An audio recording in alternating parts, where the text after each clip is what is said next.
Oh, good morning, or good evening, or good day, or if you're like me and you happen to be in the Southern Hemisphere, good evening. How you guys doing? My name is Gil Poznansky, and welcome to the Laser live stream. And I'm sounding all pitchy today, so it's been a bit of a crazy day. I'm so glad you came to join us. It's always a highlight to talk about diode lasers, laser cutting, making in general. And I appreciate everyone who trekked it down here to come and say hello. I see we've got a few people in the chat room, so let's go and say hello. If you're watching this live, feel free to go into the chat room, say hello. Also tell me where you're from. I always love to know where you're checking in from around this amazing planet. And you know what? We're going to go through a whole bunch of really interesting stuff tonight. It's been great just putting together this live stream because it reminds me of doing some of the projects that I've done in the last last 6 months or so. You know, I'm always coming back and learning new things. So let's go over to the chat room. Let's go say hello to everyone who's around. Adrian is saying good evening. Good evening to you, Adrian. You must be around here as well. You're coming from tropical Cooktown, so that's another Aussie. So it is awesome to see you here. Mike is also here from Brisbane. Good to see you, Mike. As you might remember, Mike was actually here. He was a guest last time we did the live stream. It's always good to see what Mike's doing. I was catching up with some of your maintenance work on your core on Facebook, man. I hope you got everything worked out. Let me know if you got all the belts tight and got those circles going. It's kind of cool to see. Charla Rose is in the house too. Hey now, Gil. Different look with no sunnies. Well, you know what? This is my work, and I do another stream where that's kind of like my hang. So I do a few things a little bit different there. Evening says Mike again, and I hope you're well. You know what? I'm getting there. I'm getting there. Since our last kind of stream, I ended up having a bit of an accident, blew out my ankle. Today, I spent the morning getting some tests, some scans, some blood tests, and actually found out that I ruptured my Achilles tendon. So that's sad news, but at the same time, great news, because now I know what's going on. I can actually go and get it fixed. Actually, truth be told, it just means that I get to spend more time working with my Emblaser. And I think that's a win-win all around, don't you think? Ollie's here as well. Good morning from Belgium. Thank you so much, Ollie. And Mike also, this is what I love about live streams. I get instant answers. Mike's also telling us that you have to test the circles, but the rail movement is much better. The belt belt, not the bearing groove properly. Okay, I know what he's saying. The belt is now in the groove correctly. So that's great. That's really good to hear. I'm super excited. As I was speaking to Mike last time, Mike's hobby is RC vehicles, and I can't wait to see what he does with his Emblaser core with a lot of those just a lot of vehicles, a lot of cutting wood, balsa. You know, it's something that I'd like to do. And you know what? I always like to do it with people. I love projects that go in tandem because then you can help each other out. Luna Rose is in the house too. Luna was here before, and Luna, good to see you too. I'm calling it Luna Rose because it's written there, but that's Lara. Lara was also one of the guests here on the Laser live stream. And oh my gosh, Shyla Rose, like out of nowhere, with an incredible donation to the live stream. Thank you so much, Shyla. I really appreciate that. I guess this is a good time to say that, you know, if you get something out of the videos or these live streams, any support that comes through using stickers or anything like that, feel free. If you want to do a one-time donation, there's a link below that you can donate. All those donations go to this live stream and getting supplies so we can continue doing what it is. Charlotte Rose, you blow me away with such generosity. Thank you so much. Very cool. And Luna Rose saying, Julie and Cass are with you here again today. It's great. It's awesome to see everyone come back together on the live stream. It's just awesome. You know what? I love, as a lot of people have noticed, I love sharing what I'm passionate about. And when it comes to laser cutters, and especially the Emblaser, man, I love that machine. So why don't we talk about it? Let's do it. We start off every stream by showing some of the projects that people have done in the last 2 weeks. There has been some conversation in the past. People have said to me, you know what? The Emblaser's a toy. You can't really do anything with it. It's not a big, beefy 30 watt, 60 watt, 90 watt laser that can just punch its way through any material. Well, that's true. It's not a 30 watt laser. But boy, if you know your workflow, you can do some beautiful things. So let's take a look at some of those examples. Our very first one comes from Tracy, and Tracy made these incredible spoons with Christmas messages on them. And you can see here, it says, have yourself a very little Christmas. They're awesome. I'm not sure if Tracy's going to give those away as gifts or if she's going to sell them, but they are awesome, awesome spoons. And you can see she's used her Emblaser to actually etch the saying onto the spoons. They are awesome. I say they're awesome because I would never have thought about that. And little did I know, like now I'm thinking, what else can I do? What else can I adapt?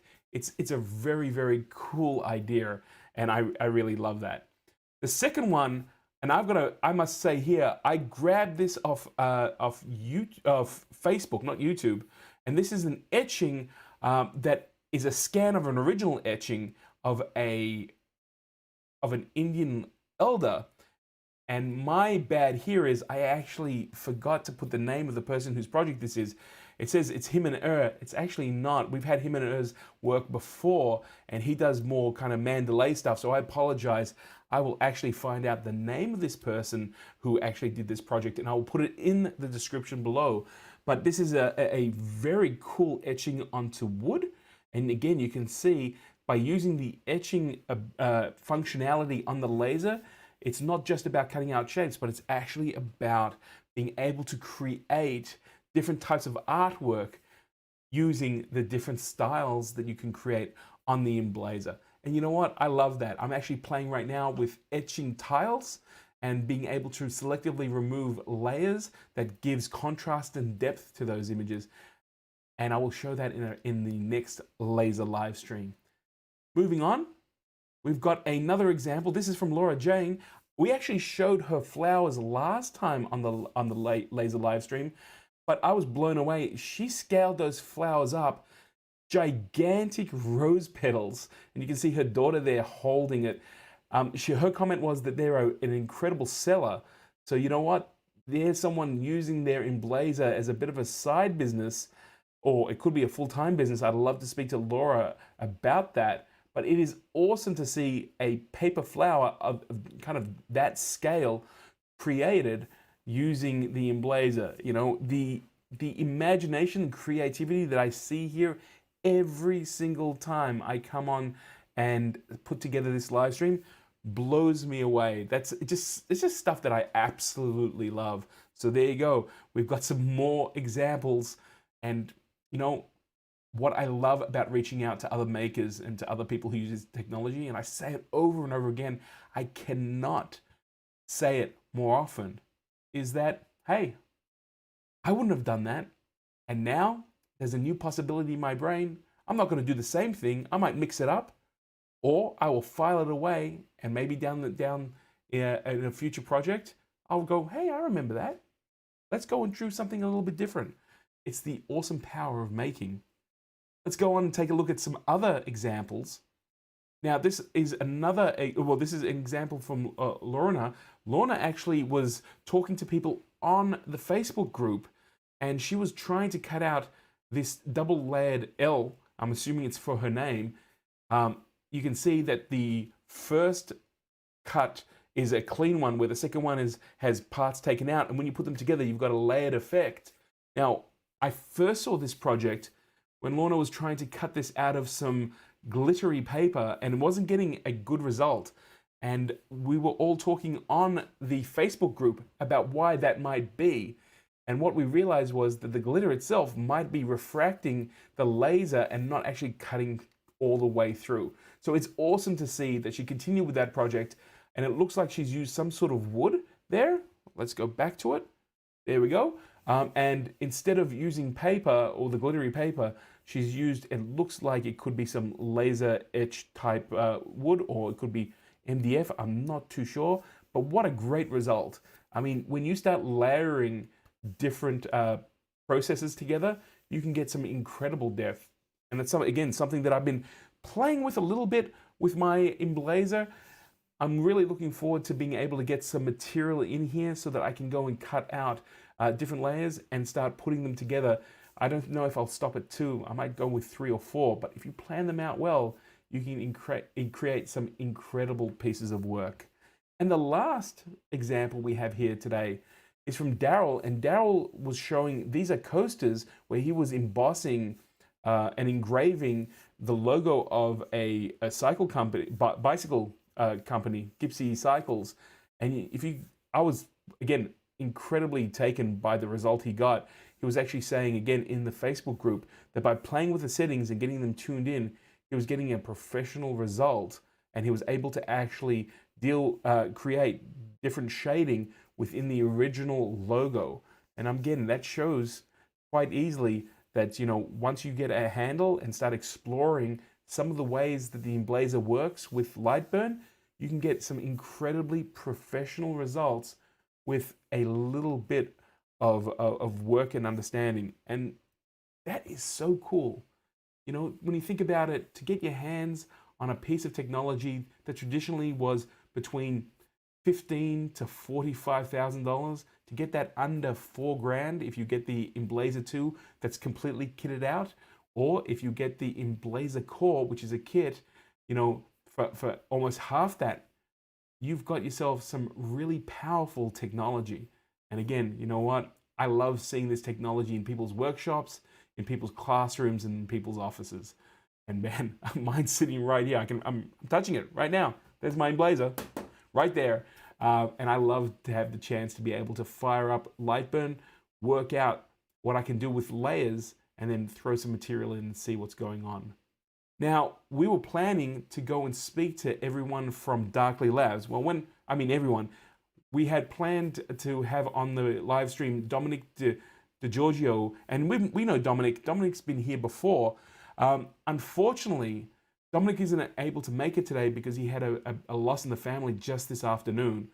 So I want to reach out to Dom. I don't expect him to be watching this live, but I want to say from everyone here, and especially myself, we're thinking of you and your family. We're very, very sorry to hear about the loss of a loved one. And if there's anything that we can do, please don't hesitate. And at the very least, understand that we are all thinking of you during this time. I'm sure that Dominic will come back onto the program in the near future. And Dominic's such an awesome guy.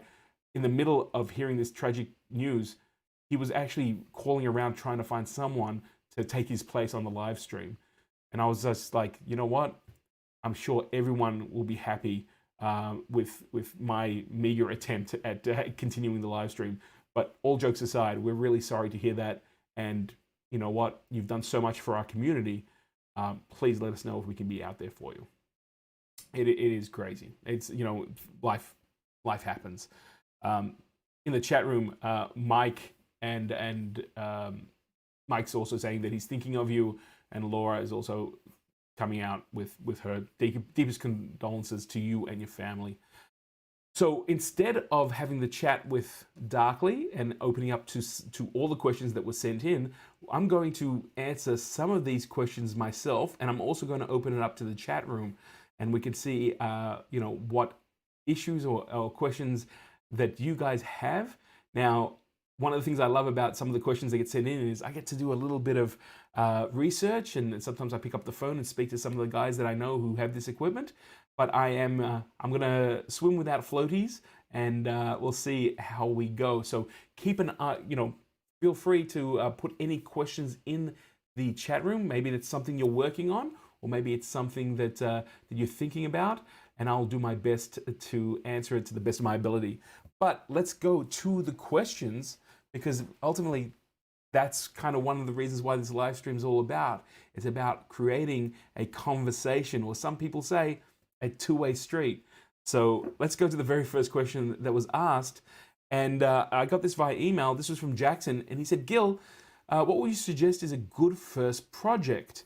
I guess a lot of people kind of ask these questions. They either get an Emblaser tool or they've finished putting together the Emblaser core. And then they wonder, how do I start actually understanding the process? Well, there's a number of resources I want to show with you guys tonight, or share with you guys is what I should say. And the very first one is that the Darkly Labs blog has a number of projects they put up. So here's a quick example of the blog. And what I realized is that I wanted to share this live with you, but these are project files and walkthroughs that use different types of materials and techniques. I'm gonna ask you guys just to bear, whoa, no, that's okay, we're still here. I'm gonna ask you guys just to bear with me in 1 second. I'm gonna create a very quick window so I can actually go to the site live. And I'm gonna see if I can do that. Give me 1 second. I'm right now working without a net, which is exactly people. Who's a net? No, but it's just more a question of being able to work with what is going on right now. Let me see. That's the wrong one. Let me keep going here. You know what they used to say? The show must go on, and I'm trying. That's exactly what we're trying to do right now. Show must go on. Oh, I think I might have it. Let me see. Let me see if I can do that. That's not the case. Oh, it did. You guys can see right now. We actually have a window open. So this is the live website at Darkly Labs. That actually worked. Sometimes I amaze even myself. And there's a number of different projects. You can see here there's a kazoo, a piggy bank, a aluminium embossed picture. Says, don't panic. Maybe that's the advice I should take today. A dicer. We're going to go up here. I'm going to show with you the lampshade project. So if you go in here, you can actually see the way it's all laid out. That's the final result. And in here, there are a project file that you can download. And that project file leads to a list of materials which you can purchase if you wanted to from Darkly Labs. So these are the materials that were used and a list of everything else that you need. But even more important is the Lightburn project file. And you can download that, load it into Lightburn, and take a look at some of the settings and some of the graphics is how they're actually laid out. And you can see the example here. So this is a great resource. I love this resource simply for the reason that you can kind of start reverse architecturing the project. And that's a great way of being able to learn. On the main page, you actually have a walkthrough of the build itself, of how it was actually put together, as well as using some of the tools like an offset difference, putting a rounded curve on a shape, and then actually copying it in an array, which is a great way of being able to do multiple things without having to copy and paste it and just kind of end up creating those within Lightburn manually. So you can see exactly what's going on there. The blue shapes are joined together to form the outside. And this again, this is stuff that I haven't done myself, but this is really clever stuff. The whole math as well in turning that shape into a ring. And then you can see the actual results. And that's a pretty cool, actually, that's pretty cool. I want that for my office. That is really cool. Look at that. So that's my first suggestion. That's not a project that I would begin, though, with, let me see if I can turn that off. Let's see if we're back. Oh, we're back. Cool. That's not the first project that I would actually begin with, though, because you've got to understand how Lightburn works, some of the basic tools. There's another really cool project on the Darkly Labs site, and this one is a jigsaw puzzle. And this jigsaw puzzle is really cool in the sense that it walks you through. I like this project for a number of reasons. The first one is on the website, you actually use some wood, but you could do this with paper, and paper is such a faster medium to work with. And you get a really cool result, something that you can actually use. So let's go and take a look at the website design there. And I've got a feeling I just messed it up again because I didn't do it. Let me see if I can add that picture again in there. Let's see, window capture. Sorry guys, I'm gonna have to do this every single time. Let's see if I can do this. Let's go. Let's go. No, that's all right. I'm gonna do it this way then. Let's do it this way. Nope. Oh, sorry. Here we go. Sorry. Flying by your seat of your pants. The show must go on, and in a live stream, sometimes that happens. So going back to the example I was showing you, talking about before, this is a jigsaw puzzle, and this is the actual second Lightburn lesson that they have. Again, laid out the same way, explains what you're going to learn, and also has all the different files to make exactly this. Now, if you've used Lightburn a little bit, you can take that file and you can put any picture in there. But one of the cool things is this uses a number of different layers. So you're actually able to come in here. Here's a video that walks you right through the process.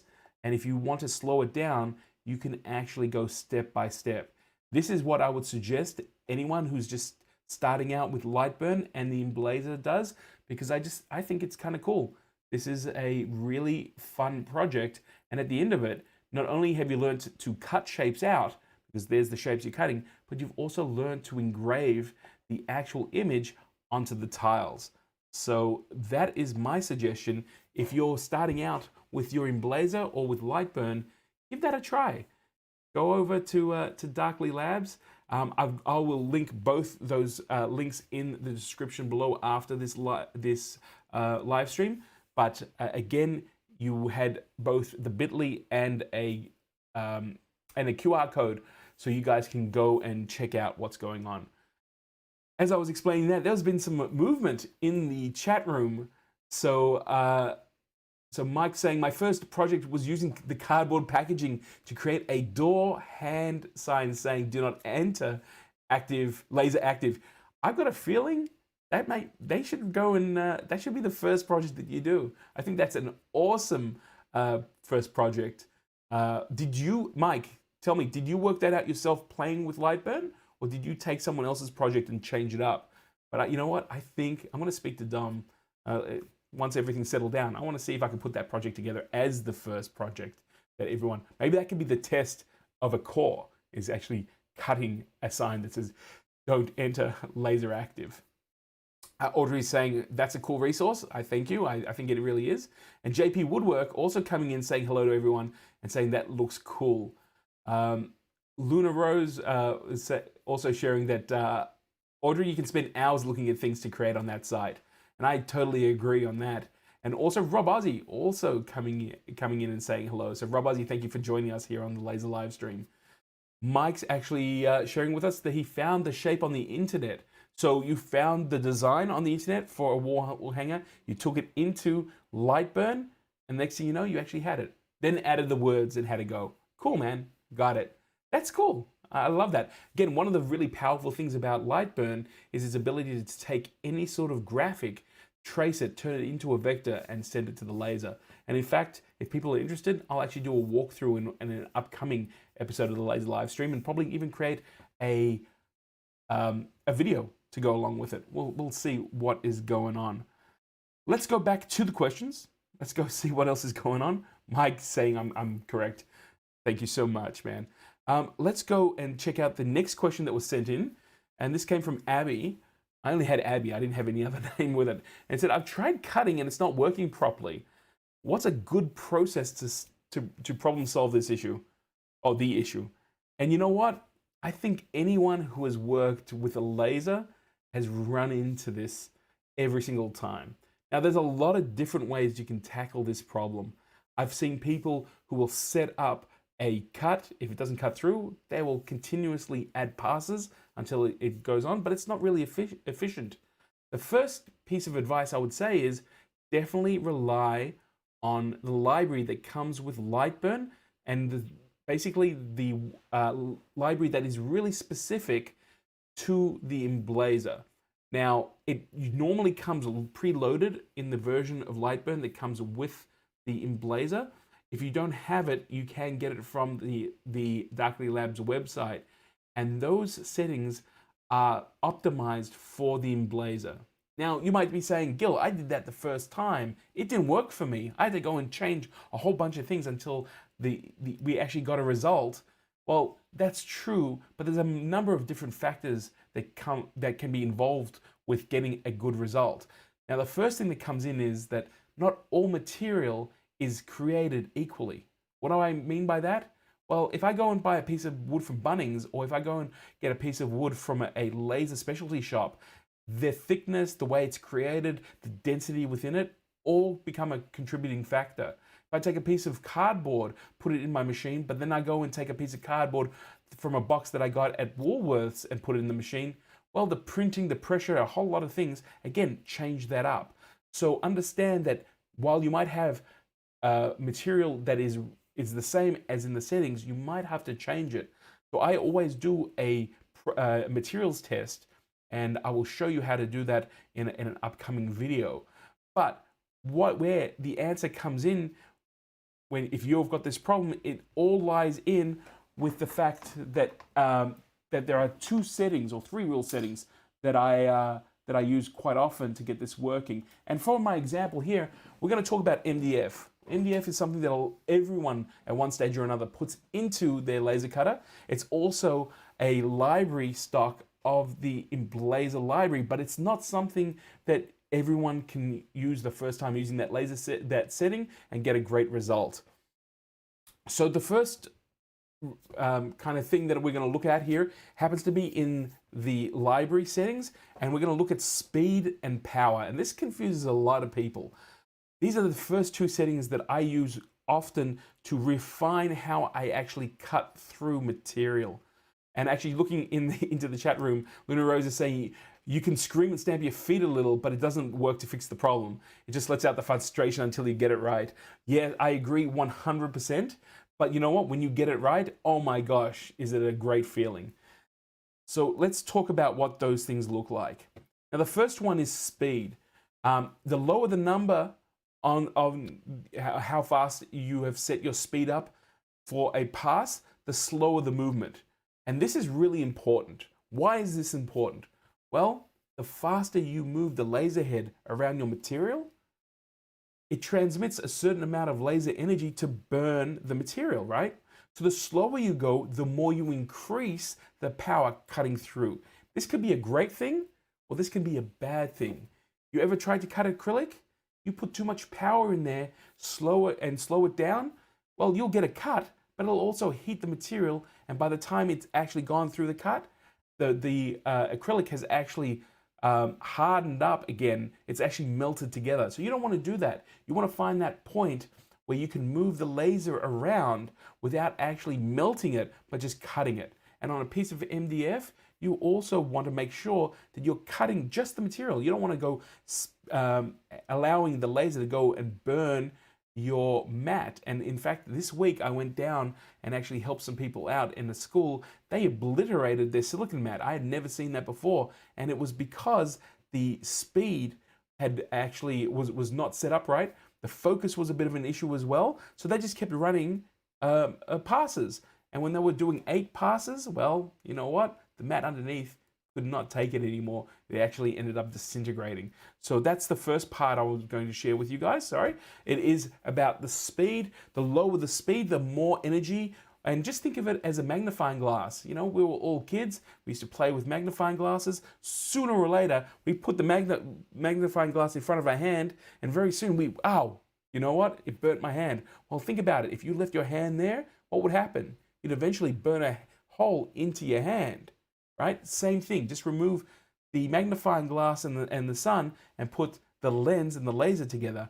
The slower it goes, the faster, the more it'll actually burn through. So if you do a test with MDF and you set those settings up and you see that it's getting through, let's say 3/4 of it, but hey, you know what? It's not going all the way through, or it's not going through cleanly, try slowing down the movement, because then you'll be able to get through with the same number of passes. Now, the second thing that I wanted to share with you guys is power, right? Normally in this setting, the max power is at 100%. But you know what? Why would you adjust the power level? Don't you want to just punch all the way through? Well, like I was saying before, it is one of those situations where some material does not work as well as others. If you're using plastic, if you end up putting too much power into the material, you can melt it back together again, fuse it together. And that's something you don't want to do. Also, if you happen to cut through the material, you don't really want to send all that power right through and actually damage the machine or damage the supports that are holding your material. It's kind of a weird thing when you actually think about it, but it is one of those situations with a 5-watt diode laser like the Emblaser. What you want to do is you want to treat the laser like a surgeon's scalpel. You want the very smallest incision in your material that it cuts cleanly, so that you have the least amount of cleanup after actually processing that process. So you know what? I love playing with both those things, and really half the time I don't even bother playing with power unless I'm doing multiple passes. Now in that case, I've got a few things I got to worry about, and here's the passes. When I'm running multiple cuts, by adjusting the power level, you can get a perfect cut without punching through using the diode laser's power. So what I'm talking about there is, if I normally would do a cut on one pass, but now I'm going to actually go and do 2 passes, why does it need to be at 100%? Now you'll be thinking, well, math, Gil, right? If I do 2 passes, then I should do it at 50%. Well, that's not the case at all. If you do it at 50%, you actually will find that it won't cut through half of what it would work at 100% on one pass. So what I suggest is, and most people, I think, using this sort of equipment, you start getting a feel for what actually works and what doesn't, but you can actually take it down to about 70%, and that way you will be matching and also adding. So you know what, mathematic-wise, 2 passes, 140, well, you lose a little bit, so it's around about 100% to cut through that. I know it's a little bit kind of kooky. I've got some math. I'm not going to bring it out today, but I will create a video talking about all of this and actually talking about kind of what you lose in power as you do multiple passes. Something a lot of people don't realize, but it is well worth doing. When I increase my passes and my speed, there are moments where I crank down the power level because of that. And what you're looking at is you're looking for at a speed plus power plus passes to actually get the perfect cut setting. So that's what we're all aiming for. What we want is the Emblaser or your whatever diode laser you have. You want to be able to cut material as quickly as possible, cleanly, with the least amount of cleanup, so that you can go on, assemble whatever it needs, or pass those parts on to whoever needs them, or assemble them for your own projects. Now, there's a little bit of confusion because most people, usually their first experiences with a CO2 laser, and a CO2 laser can just bore a hole through a lot of material that a diode can't. So the idea is, let's just turn the laser all the way up and let's just go smash our way through. If you ever take photos of secondhand lasers, they usually have a aluminium honeycomb bed, and it's scorched to hell. And those are the lasers that you know that they have never turned down the power. They've never actually understood the relationship between speed and power and passes. So they just go through and just smash it out. I feel sorry for them, because a lot of those laser users also end up having to spend big money on laser tubes, because they're actually pushing their laser way too hard. But with a little bit of understanding, and I hope that helped here today, you guys will be able to be masters at actually perfecting what you need in your library to get the perfect cut on material. As I was saying before, all material is not created equal. So I generally do a check pass with a small, just basically a small cut, just to make sure that I can get through it. And if I need to refine it, I do it then, save it, use the material that I bought, and then if I bring any new material in, I go through that process. And generally, you can fine tune it in less than 3 minutes. Definitely give that a shot. Let me know if that helped, and let me also know if you've taken on the process of actually fine tuning your laser cuts and how that actually speeds up your process. It's kind of interesting there. Luna Rose saying, yeah, the moment that you finally get it right, it feels amazing. Well, I know. I hope that I help people get to that feeling a lot quicker. It's just, you know what? Again, it's just a little bit of know-how and a little bit of sharing what we know. Just makes the whole experience so much better. Now, there's another question that came to me through Robert, and it says my mats are getting burn marks when I run multiple passes on the job. What can I do to minimize those marks? Well, you know, Robert, I hope that the answer that I just gave also helps you with the answer of minimizing the burn marks on the mats, the silicone mats that come with the machine. Now, I consider those mats to be consumables. They're designed to get damaged, but one of the things that I do, and I mentioned it last time on the laser live stream, was that I actually go and wash the mats. You'll be surprised. You might get a lot of white kind of charring on the mat if you've gone over an area a few times. Well, you can go and take that, just a little bit of soap and water, not only cleans the mats from all the kind of microscopic kind of burnt embers that the machine ends up kind of, you know, creating, but it also cleans up those mats and make them look really, really good. Mike sharing in the chat room, if you get down, cut paper makes you feel good while watching. Excellent. Okay, man. Thank you so much. I've got another question, but I want to open it up to the chat room right now. Is there anything you're working on right now that you've got a question for? Bruce Jackson, hey man. I know Bruce. Thank you so much for dropping by on the laser live stream today. Bruce is coming in from New Zealand. He's our cousin across the pond. Good to see him. Thank you so much for dropping by.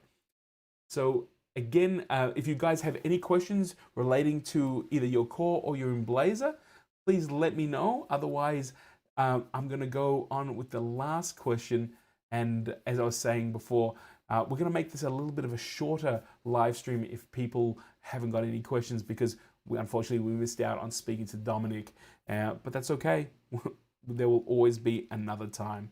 So the last question here is that that John had a fire when cutting some wood in my Emblaser. What's the best way to make the laser safe when dealing with this situation? You know, you're not the only person I've heard recently who has had an ignition within the Emblaser. I saw a school recently who also had the same problem. I went down there, and to my surprise, it was exactly what we were talking about before. Now, there's a number of reasons why you might get a small fire in your Emblaser, but you know what? It is kind of, you know, it's actually not as drastic as you see. When people think fires, lasers, they're thinking CO2 and buildings going up in flames. It's not really the case. The reason why the school had a small ignition, and what I mean by small ignition was the minute power was cut to the laser, the fire was out, was simply because the laser was not focused. Now, we've spoken about it before on different live streams, that the laser for a diode is kind of like an hourglass. It goes in and out like that. So you've got a thick beam, then it comes in, and that's the focus point you want when you're cutting, and then it goes back out. So if you happen to be a couple of mil out, either on the top or the bottom, you get all that power in an unfocused beam. And the answer for the people who were operating the laser at the school was just to continually repeat passes. And the design was very, very close together. So you had a lot of energy going straight into an area that eventually caught the wood they were cutting alight. Now, I asked them, what did you do? And they said, we opened it up and immediately the flame disappeared. So we knew that it had not, the wood hadn't combusted. It wasn't a self-combustion. It wasn't going to propagate. But it was great that they were standing by. And that's my first piece of advice. Never leave your Emblaser or any sort of laser cutter alone when you're actually creating a job, because you don't know what can happen. Now, by opening up the lid, instantaneously all the safety cutoffs cut in and stopped sending power to the laser. In this case, it snuffed the actual flame out, and it was just a job of understanding the process of what had gone wrong and also cleaning up the machine. There was no damage to the machine, but it did spook some of the operators. So the next piece of advice I have, if you have ignition, is to immediately cut power to the laser. And you can do that in one of two ways. What I suggest is to actually hit the laser engage button, which cuts power to the laser. Now, if you happen to have a big fire, and I'm saying big, if you've got a fire that's self-sustaining, by opening up the lid, there's a slight chance that you're going to feed oxygen to that fire. Now, all the Emblazers come with a fire blanket. And if you're like me, you'll have it hanging up again on your wall. All you got to do is just grab that, pull the blanket out, and throw it into the Emblaser, and that will actually snuff out anything that's going on. That's very handy if, let's say, you've gone out, you've come back, and there is something going on, or maybe the machine itself is on fire. So basically, the second tip is cut all power to the Emblaser, and the third one is use the fire blanket to actually snuff it out. But really, the best thing that you can do is understand the process, especially when using Lightburn, and make sure that you don't leave it unattended. When I cut here in my office, I always have it running in the background, but I'm always listening to what's going on. And if you're like me, even though you're venting out into the window, if there's any sort of weird smell, I immediately turn around and check what's going on. Those two things are absolutely incredible. Going back to the chat room, Bruce is saying, thank you for doing these awesome live streams, Gil. Thank you so much, Bruce. As I was saying earlier today, I love working with technology, especially lasers like the Emblaser, and it's my pleasure to be here and share my passion. Should we have a smoke alarm mounted above the Emblaser? Also, Bruce is asking. It's not a bad thing at all. You know what? You can never be too safe. Because I have a number of 3D printers and the laser sitting right here, I actually do have a smoke detector. But what I've realized is if I'm venting the smoke or if I'm venting the exhaust out the window, well, you might not have enough smoke to actually trigger it off. But if in the case of a big fire, absolutely, that will warn you what's going on. There's been also some discussions of the fact that the Emblaser 2 has a ignition warning system, meaning that if there's smoke in the machine, it cuts power to the laser. And there's been some questions this last couple of months as people have found that they've been working with their machines and sometimes they get a little bit of smoke, that it doesn't cut in. And I realized, and this is just my opinion, that because we have a vented system, because there's airflow going through the machine constantly, it could be cleaning out the smoke. So while that system definitely can work, you need to have a certain amount of disaster happening. Let's not get to that point. Let's just make sure that we have fail-safes there, including what's built into the machine. A smoke detector I think you can buy them for under $10 now, is a perfect addition to any sort of workspace, whether you have a laser, a 3D printer, a soldering iron, or anything that generates heat. I love that idea.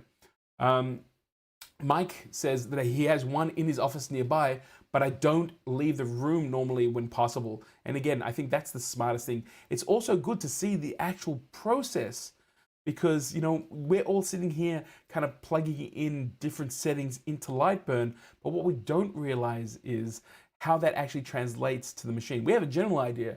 I don't know how many times I've actually put down different layers and designs, and the laser starts in a place that I don't actually understand, finishes the process. I go back to Lightburn and realize there's a setting that optimizes that I didn't even think of, right? So it might have done a longer process, but by watching and being aware of how the software actually ties into the laser, I get better results. Lunaro saying, I never leave unattended. It is a mechanical item burning. Definitely do not leave unattended. There we go. I do have a fire blanket and a fire extinguisher just in case. Can never have enough safety. One of the things that, again, I was really impressed with when I got the Emblaser was the fact that there was a fire blanket in the machine as part of the kit. I believe you get them as well with the core. There's a lot of companies out there, I'm not going to say any names, they'll sell you a machine, but they don't actually add in the safety feature that you need. And a lot of people, you get a machine and you're like, okay, I'll go get a fire blanket, or I'll go get a fire extinguisher. The time ticks by, you get excited. So I love the fact that it is actually, getting there. Bruce is saying that I think it's activated on reaching a certain temperature. You may be right. I'm not too sure. But Liam is from the Darkly Labs tech, and he's saying it's heat triggered. The alarm, as Bruce says. Okay, I stand corrected. I know there was a conversation about it on Facebook. That's probably where I got the wrong idea. So, in other words, the alarm for material ignition is heat. Oh wow, man, it's heat triggered. So you know what? Geez, I wouldn't want to get to a point where there's so much heat built up into my Emblaser, because I think that'll be the death of my machine altogether. Thank you so much, Liam, for letting me know that that's actually what it was. So you know what? I'm just trying to do my best. I'm glad we were able to fix that up. I don't want to give anyone the wrong idea. And Mike is also sharing with us that those fire blankets come with the core itself. Awesome. Awesome. Cool. It looks like there's no real questions about anything that someone's working on. So I'm going to take this a moment to actually say, if this is the first time that you've come to my channel or to the laser live stream itself, if you check out right down here, you'll see a little photo of me and it says subscribe. One of the ways you can support this channel and these sort of live streams is just hit that subscribe button right there. You know, it doesn't cost you anything, it means a lot to me. And if you get something out of these live streams, you can use either the super chat or a sticker to give a donation, and those donations are rolled into getting more supplies and creating more videos and live streams like this. It is awesome. Liam saying, doing an awesome job, Gil. Thank you so much. I do appreciate that. We're going to call it this live stream done. Over the next couple of live streams, we're going to go and throw this forum out to a larger audience. We've been keeping it within the Facebook Emblaser 2 group, and I'm really excited to see what everyone's working on. But I'm also think that there's a lot of people out there in a wider kind of well, the planet, right, who's using this sort of technology. It doesn't have to always be just about the Emblaser, but you know what? Diode technology and diode lasers especially allows everyone to have the same access to equipment that usually is locked away in a workshop or in a makerspace. Oh, Adrian also says, I've been making lots of stuff. I'm going to have to start posting my makes. Adrian, we would love to see some of your examples here on the live stream. You can either get in touch with me directly through the YouTube channel or come over to the Emblaser 2 group, and we would love to be able to do that. Might be a good live stream to simulate a fire in an Emblaser. Well, Bruce, if you would like to donate a Emblaser to me, I'm more than happy to do it. But I am way too fond of my Emblaser 2, and there's no way I'm going to simulate a fire. But you know what? I'm sure I'll speak to the guys at Darkly Labs. Maybe we can do something safely to show how that ignition system warning actually works. But I'm not, you know what, there's not a lot that I wouldn't do. I'm speechless at that idea. There's not a lot I wouldn't do to show people what's going on and what they can do with the Emblaser, but I do not want to damage my machine. Luna saying, great job, Gil. Your enthusiasm and passion is inspiring, especially during these crazy COVID times. Keep up the good streams. Thank you so much. And again, thank you so much for coming on board. Those are good points, Gil. Thank you so much, Bruce. And everyone else. Guys, I will see you in 2 weeks here for the laser live stream. We'd probably, if we can get some guys from Darkly Labs back on, we'll do it at 7 o'clock. If not, we'll slide it back to our 6 p.m. time. I know that works well with a lot of people around. A hairdryer to trip the heat sensors, says Mike. Maybe we'll have to do that. Maybe we will. But until then, keep making. Please share what you're creating, because that's my inspiration. It's actually being able to go out and see what you guys are creating, because it's inspiring to me. And you know what? If it all works out, if I'm inspiring with tips to you and you're inspiring me, that's a two-way street that works for everyone. Thank you so much for joining me.